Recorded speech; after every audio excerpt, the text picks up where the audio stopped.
कल देर रात NH 130 पर इसी जगह पर 60 बार बैरियर है और यहाँ पर 2 युवकों की मौत हो गई। मौत इसलिए हुई कि एक युवक आता है अपनी कार में हवा डलवाने और हवा डालता है, वहाँ से वो दुकान देखिए, वो दुकान वाला, वहाँ दुकान है हवा दुकान, वहाँ से उस युवक की कार में हवा डलती है और इधर से तेज़ रफ्तार गाड़ी आती है और दोनों युवकों को उड़ा देती है। हिट एंड रन का मामला है, गाड़ी की पतासाजी पुलिस कर रही है। उसके बाद यहाँ पर जो आक्रोशित ग्रामीण है वो यहाँ मौके पर हैं और उचित मुआवजे और ड्राइवर की गिरफ्तारी की मांग कर रहे हैं। 100 को सड़क पर रख दिया है और इसी एम्बुलेंस सब आया था और जिसके बाद अब यहाँ पर जो है मंजर तनाव का है। तनाव के बीच में पुलिस प्रशासन के लोग, साथ ही राजस्व अमला मौके मौजूद है और ग्रामीणों को समझाइश देने की कोशिश कर रहा है। और यहाँ पर कुछ लोग भी हैं। ये मामला क्या हुआ था, कैसे हुआ था? देखिए, अजय नाम का एक लड़का है, छोटा भाई है मेरा, इसी क्षेत्र में रहता है। उसका जो छोटा भाई था अनिल, कल यहाँ पे अपने गाड़ी पे वो हवा डलवाने आया हुआ था। यहीं पे बगल पे गैरेज है, उसी पे हवा डलवाने आया था अपने गाड़ी पे। तो यहाँ पे लगभग 6:30 बजे के आसपास एक स्कोडा वाला आता है, कुछ दूर से धीरे रहता है। अचानक से वो इतना तेज उसको आके उसके ऊपर चढ़ाते हुए, और जो हवा भर रहा था, यहाँ एक कर्मचारी था दुकान का, हवा भर रहा था, दोनों को मारा है। और उसके बाद यहाँ से बहुत ही स्पीड में यहाँ से भाग गया है गाड़ी लेके।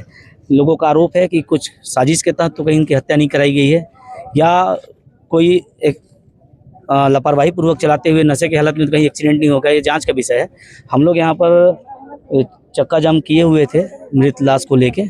अभी पूरा प्रशासन का अमला आया हुआ है। पहला हमारा मांग था कि कोई भी व्यक्ति अगर किसी को ठोकर मारता है और उससे उसकी मृत्यु होती है तो तत्काल उसकी गिरफ्तारी होनी चाहिए। कौन संबंधित वाहन का मालिक कौन था, कौन ड्राइवर था, किसके द्वारा घटना को कारित किया गया, ऐसे लोगों की गिरफ्तारी होना चाहिए और उसके खिलाफ हिट एंड रन का मामला लगाकर इनको जेल भेजना चाहिए।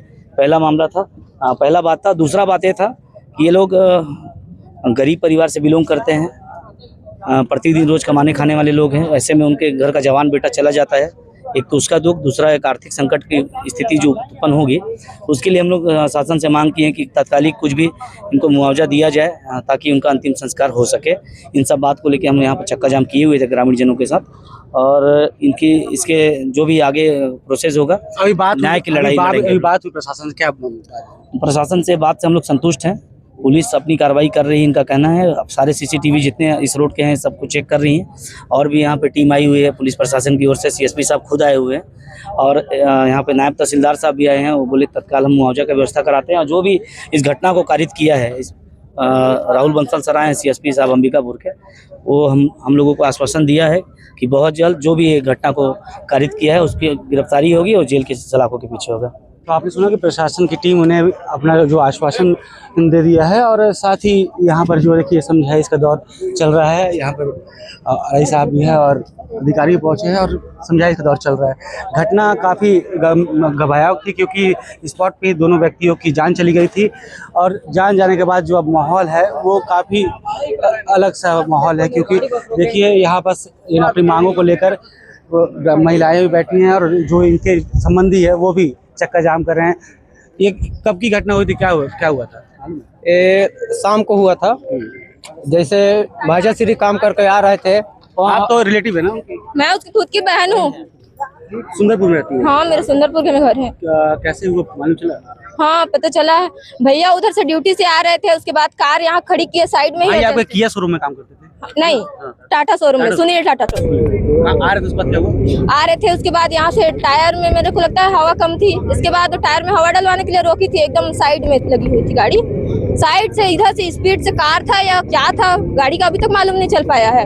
कार था, उसको इतने जोर से वो हवा डाल रहा था भैया, उसको भी मारा टक्कर और मेरे भैया को भी मारा टक्कर। दोनों को साथ में लेते गए, घसीटते 100 मीटर की दूरी तक। बताइए पुलिस प्रशासन क्या है, यहाँ तमाशा कर रही है? इतना बड़ा चौक, पुलिस कहाँ थी? और उतना बड़ा ट्रैफिक वहाँ पे कुछ ही दूर में क्या कर रही थी? दूर में थाना है? हाँ, थाना भी है कुछ दूर में। क्या कर रही है? तो अभी बात क्या हुई प्रशासन से आप लोगों की? अभी तक तो कोई न्याय ही नहीं मिल पा रही है, तभी तो चक्का जाम है अभी तक। तो क्या चाहते हैं आप? भाई का तो न्याय मिलना चाहिए, कड़ी से कड़ी मिलनी चाहिए। तो कुल मिला के आरोपी को कड़ी सजा मिलनी चाहिए। हम यही चाह रहे हैं। ये बताइए आप लोग। तो परिजनों, पुलिस की लापरवाही है ये। परिजनों में काफी रोष है और पुलिस के ऊपर आरोप लगा रहे हैं कितना बड़ा चौक है और यहाँ पुलिस की मौजूदगी नहीं थी और कुछ ही दूर पे मणिपुर थाना है। तो पुलिस उस समय क्या कर रही थी? केवल यहाँ 4 को मौत हुआ है लगातार। पहले इधर हुआ है 2 मौत, बाद में यहाँ हुआ है 2 मौत। कल तो हादसा काफी गंभीर था और काफी भयावह था, लेकिन लोग बता रहे हैं कि यहाँ पुलिस की लापरवाही थी, इस वजह से हुआ। लेकिन पुलिस अपना काम कर रही है, मौके मौजूद है और लगातार अब उस ड्राइवर की तलाशी जारी है, क्योंकि पुलिस के हाथ भी एक सीसीटीवी फुटेज लगाया और फुटेज के आधार पर दूसरे कैमरे को खंगालते हुए पुलिस उस जो आरोपी ड्राइवर जिसे हिट एंड रन के मामले को घटना को अंजाम किया है उस तक पुलिस पहुंचेगी। लेकिन अभी जो जिनका परिवार उजड़ा है और जिनके परिवार पे से ये दुख की घड़ी बीत रही है, उनके संवेदनाओं के साथ प्रशासन भी मौजूद है और उचित मुआवजे की मांग थी और जो उनकी मांगे थी उन पूरी कर ली गई है और अब जो ग्रामीण यहाँ से जा रहे हैं। तो लेकिन जैसे जैसे कोई घटना का अगर सामने आए और कभी भी आपको सहयोग मिले कि अगर कोई ऐसी स्कॉडा संदिग्ध जो स्पीड में जाती हुई दिखे तो पुलिस को जरूर सूचित करें। तब तक के लिए शुक्रिया।